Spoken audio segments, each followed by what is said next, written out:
Welcome back. No NHL games to talk about, so it's a good time to sit and look in the rearview mirror a little bit of what's gone on this season. Scott Burnside and Eric Duhatschek with us. Boys, if I had to ask you, what's the single biggest story in the game? Doesn't have to be negative, doesn't have to be positive. What is the single biggest story in hockey in the NHL today? It is what, Scott? I think you alluded to it. To me, it's the Edmonton Oilers and what has happened to a team with the single greatest player in the NHL right now, or certainly you would have argued that at the start of the season, and another not far behind in Draisaitl, and a team that I mean, I was part of that group. Okay, what's your final look like in 24? Carolina, Edmonton. Actually, those two teams will play tomorrow evening in Raleigh. What was not to like about that team? Some of the things that Kenny Holland had done, and Jeff Jackson comes in at the top there. Anyway, it's been stunning to watch because even though you might have questioned, well, are they good enough in goal? What's that? Have they really fixed the defense? Is Tyus Ekholm really that kind of force? I thought he was good early after the trade deadline, maybe not so good in that series against Vegas. They lost in the second round. But the fact that they have fallen completely off the map made a coaching change. And poor Chris Knobloch, they win 3 in a row. And now, but they are exactly the same team, right? Nope. Can't stop the puck, can't play defense. This is a team without a clue. And honestly, I watched them win those 3 games after the coaching change, and I thought, okay, they will get back into that top 8. But now, you watch them against Florida, and they cough up leads. You lose to Tampa, and you're a bit of a mess. You still got to go to Raleigh. Canes are a good team. Going to Washington, Caps are red hot. You could come back home, having lost 4 in a row or whatever the number will be. I don't know how I'm not counting them out just yet, but boy, I don't see how they make their way back into the playoffs. And really, just the addendum to this is Calgary's not much better, right? I mean, we talk about, Battle of Alberta. Maybe we see them in a first round series in the Pacific Division or whatever. But I don't know if either of those teams can make the playoffs. Well, the difference I would say is that the expectations in Calgary were middling, right? So they were a playoff team 2 years ago, not a playoff team last year, didn't miss by much, but they were always going to be a maybe yes, maybe no kind of a playoff team, depending on what happened. And with all of the pending UFAs, hanging there, there was a great deal of uncertainty, I thought, going into the season relating to the Flames in terms of the direction that they take. But I'm like you, Scott, I didn't see any uncertainty in Edmonton. I'm sitting there looking at Connor McDavid thinking, wow, the year he had last year, can he be even better than that? I thought he could be. I absolutely thought he could be. I thought he could win the scoring title by a Gretzky-like amount this year. So I watched them, and he missed those 2 games with an injury, and then he played in the outdoor game. He doesn't seem to have the same pop in his legs. That it looks like there's something wrong, and he's never going to say it. He's going to be, publicly, he's going to be fine. Everybody deals with something he's playing through, but he doesn't look like he is physically able to play at the level that he was at when he carried this team on his coattails to 109 points last year. So I think that's the biggest part of it's one part of the issue. Matthias Ekholm wasn't healthy in training camp and then started to play, and he doesn't look healthy to me. He does not look like the player that you allude to that came over from Nashville at the trade deadline and transformed that defense. If you go back and watch the games, the first 3 weeks after Ekholm gets there, all of a sudden, now a team that can't play defense is playing defense a lot better.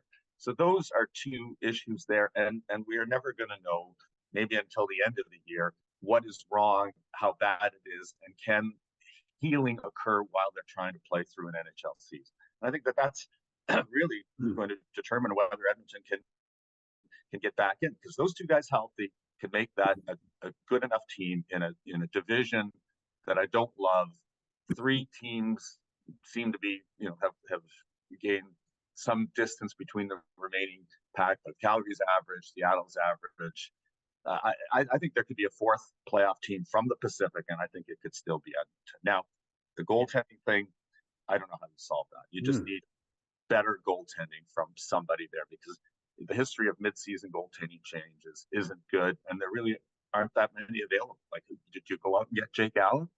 You know, and can you find a way to get Jake Allen? And can Jake Allen ride to the rescue? I don't know. He might be the one name on a short-term solution that might be able to make a difference there. But yeah, John, you were asking that the biggest story of the year. I'm with Scott. The fact that Edmonton is down there at the bottom of the standings, just blows my mind. See, I think the other part that amplifies it, and even though it's a 32-team league, I think the two biggest stories are both in the Pacific Division, and they play off each other. One is, yes, Edmonton is not very good, and then Vancouver's at the other end. And so all of a sudden, you're, you know, in a league that has only 7 teams in Canada, there are some great stories in the U.S. I mean, I think Florida, what Florida is doing, and now that Montour and Ekblad are back, I think they could go on a prowl. I think you touched on it a little earlier, Scotty. I did not expect Washington to be where Washington is. And then the Dallas Stars the Dallas Stars might be the best team in hockey right now.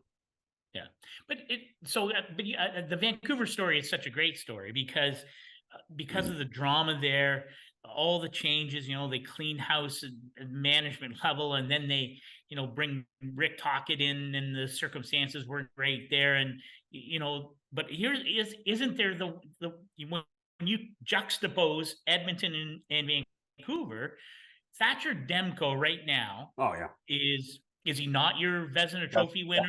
Certainly a finalist right now.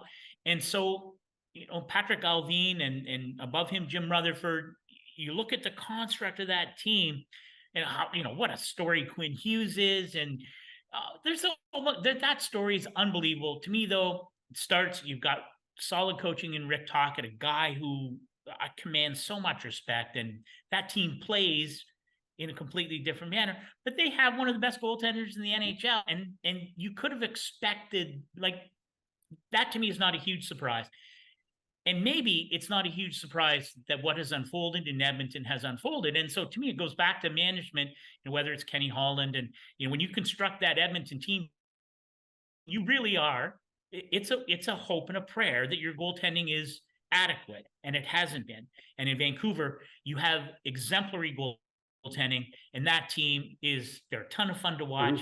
And man, how much fun would it be if they could go on a run, right? Like, who wouldn't see them and winning a round or two, you know, if you extrapolate to the spring, given how they are in their lineup right now, and assuming good health.